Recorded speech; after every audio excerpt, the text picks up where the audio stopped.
जय श्री कृष्णा। राधे राधे दोस्तों। आज है 20 दिसंबर 2025। आज है शनिवार। आपका दिन शुभ हो, मंगलमय हो, यही मैं प्रभु जी से प्रार्थना करती हूँ। तो आइए श्रवण करते हैं आज के दिन सुनी जाने वाली सभी कथाएं। जिन कथाओं में शनि देवता की कथा, हनुमान जी की कथा और साथ के साथ हम नियमित रूप से सुन रहे हैं श्री नारायण की कथाएं। सबसे पहले आज पौष मास की कृष्ण पक्ष की अमावस्या तिथि रहने वाली है सुबह 7:13 के आसपास। इसके उपरांत प्रतिपदा तिथि होगी। साथ ही मूल नक्षत्र है। ये मूल नक्षत्र आज 1:21 के आसपास तक रहे। इसके बाद पूर्वाषाढ़ा नक्षत्र रहने वाला है। आज का दिन सर्वश्रेष्ठ है। आज सूर्य उदय का समय रहेगा 7:07 और सूर्यास्त का समय रहेगा 5:41 के आसपास रहने वाला है। आज राहु काल का अशुभ समय 9:45 से 11:05 के आसपास रहेगा। राहु काल में किसी भी नए और शुभ काम की शुरुआत ना करें। प्रतिपदा तिथि है और आप बहुत सुंदर रूप में जब अमावस्या समाप्त हो जाएगी तो आप किसी नए कार्य की शुरुआत करना चाहते हैं, किसी शुभ काम की, तो आप कर सकते हैं। अभिजीत मुहूर्त रहेगा 12:03 से 12:45 के आसपास का रहेगा।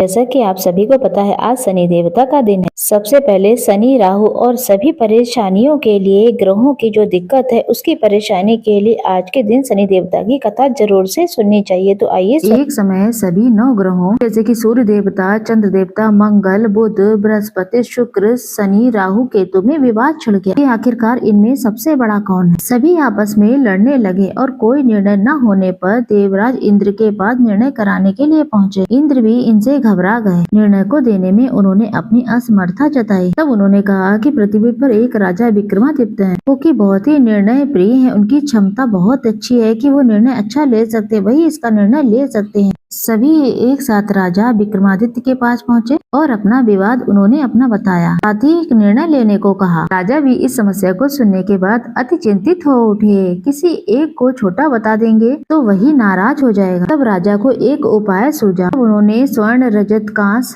पीतल, सीसा, रांगा, जस्ता, अब्रक और लोहे को 9 सिंहासनों पर बनवाया और उन्हें इसी क्रम में रखा। तब राजा ने कहा कि सभी लोग अपना अपना स्थान ग्रहण करें। जो अंतिम सिंहासन पर बैठेगा वही सबसे छोटा होगा। इस अनुसार लोहे का सिंहासन सबसे बाद में होने के कारण शनिदेव सबसे बाद में बैठे तो वही सबसे छोटे कहलाए। तब उन्होंने सोचा कि राजा ने जानबूझकर मेरा ऐसा अपमान किया। अब तो वो क्रोधित हो उठे। उन्होंने कोपित होकर के राजा को कहा, शायद राजा तू मुझे नहीं जानता। सूर्य राशि में 1 महीना और चंद्रमा एक राशि में 1.25 महीना और मंगल 1.5 महीना रहता है। बृहस्पति 13 महीने, बुध और शुक्र 1-1 महीने विचरण करते हैं, परंतु मैं 2.5 से 3 और 7.5 साल तक रहता हूँ। बड़े बड़ों का मैंने विनाश किया है। श्री रामचंद्र जी की 7.5 आने पर उन्हें वनवास हो गया था। रावण का समय खराब हुआ। उसके ऊपर जब 7.5 आया तो उन्हें लंका को बंदरों की सेना ने परास्त कर दिया। अब तुम भी सावधान रहना। ऐसा कहकर कुपित होकर शनिदेव वहाँ से चले जाते हैं।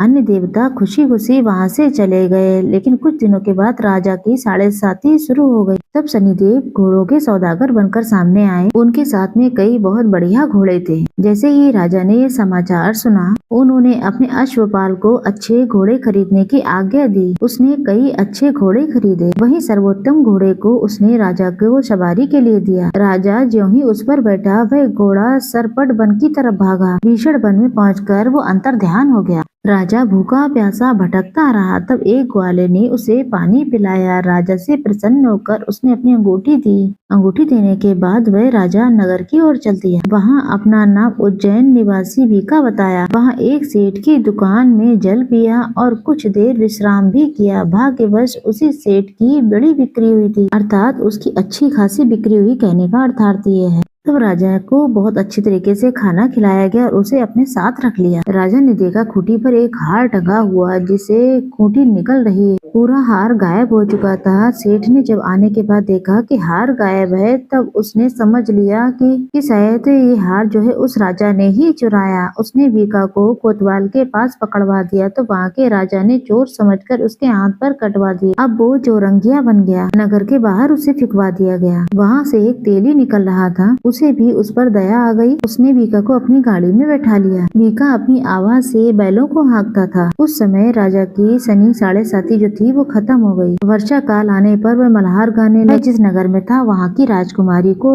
इतना मन भा गया उसका गाना, तब उसने विवाह की इच्छा व्यक्त की। कहा कि उस राग गाने वाले से ही वो विवाह करेगी। उसने दासी को ढूंढने के लिए भेजा। दासी ने बताया कि वो एक चौरंगिया है, परंतु राजकुमारी नहीं मानी। अगले ही दिन उठकर वो अनशन पर बैठ। उसे बहुत समझाने पर भी वो नहीं मानी। तब राजा ने उस तेली को बुलाया और विवाह की तैयारियां करने लगे। फिर उसका विवाह राजकुमारी से साथ हो गया। एक दिन सोते हुए स्वप्न में शनिदेव ने कहा कि राजन, देखा तुमने मुझे बहुत छोटा बताया था, मुझे इसका बहुत ज्यादा दुख हुआ था, उसी का कारण तुम्हारी 7.5 शुरू हुई और तुम्हें इतना दुख झेलना पड़ा। तब राजा ने उनसे क्षमा मांगी और प्रार्थना की और कहा कि जैसा दुख शनिदेव मुझे दिया है किसी और को मत देना। शनिदेव मान गए और कहने लगे कि जो मेरी कथा करेगा दशा का कोई भी प्रभाव उसे प्रभावित नहीं करेगा और उसको कोई भी दुख नहीं होगा। जो नित्य मेरा ध्यान करेगा, चींटियों को आटा देगा, उसके सारे मनोरथ सिद्ध हो जाएंगे। साथ ही राजा के हाथ पैर भी वापस आ गए। रात उठने के बाद राजकुमारी ने जब देखा तो वो आश्चर्यचकित रह गई। विका ने उसे बताया कि वो उज्जैन का राजा विक्रमादित्य है। सभी अत्यंत प्रसन्न हुए। सेठ ने जब ये सुना तो वह पैरों में गिरकर क्षमा मांगने लगा। राजा बताता है उसके ऊपर तो शनिदेव का कोप था, इसमें किसी का कोई दोष। सेठ ने फिर से निवेदन किया कि मुझे शांति तभी मिलेगी जब आप मेरे घर चलकर भोजन करें। सेठ ने अपने घर पर विभिन्न प्रकार के व्यंजनों से राजा का सत्कार किया। साथ ही सबने देखा जो खूंटी पर टंगा हुआ हार वह स्वयं ही बाहर निकल रहा है और वो खूंटी उसे उगल रही है। सेठ ने अनेक मोहरे देकर राजा को धन्यवाद किया और अपनी कन्या खौरी से पाणिग्रह के राजा विवाह करवा दिया। राजा ने सहज रूप में पाणिग्रह की बात मान ली। कुछ समय के पश्चात राजा अपनी दोनों रानियां मनभावनी और श्री कौरी को सभी उपहार स्वरूप उज्जैन नगरी की तरफ आ गए। वहां पर पुरोहितों ने सीमा पर उनका खूब स्वागत किया। सारे नगर में दीपमालाएं प्रज्वलित होने लगी, खूब खुशियां मनाई गईं। राजा ने घोषणा की कि मैंने शनिदेव को सबसे छोटा बताया, जबकि वो न्याय के देवता हैं, बल्कि वो सर्वोपरि हैं। वो कर्म के देवता भी कहे जाते हैं, कर्म के अनुसार श्रेष्ठ फल देते हैं। तब से सारे राज्य में शनिदेव की पूजा कथा नियमित रूप से होने लगी। सारी प्रजा ने बहुत समय खुशी आनंद में पूर्ण रूप से बिताया। जो कोई शनिदेव की कथा को सुनता है या फिर पढ़ता है उसके जीवन के सारे दुख दूर हो जाते हैं और जीवन में खूब सारी खुशियां आती हैं। बोलिए मेरे साथ शनिदेव महाराज की जय। इस तरीके से प्रिय श्रोताओं शनिदेव की कथा कही जाती है।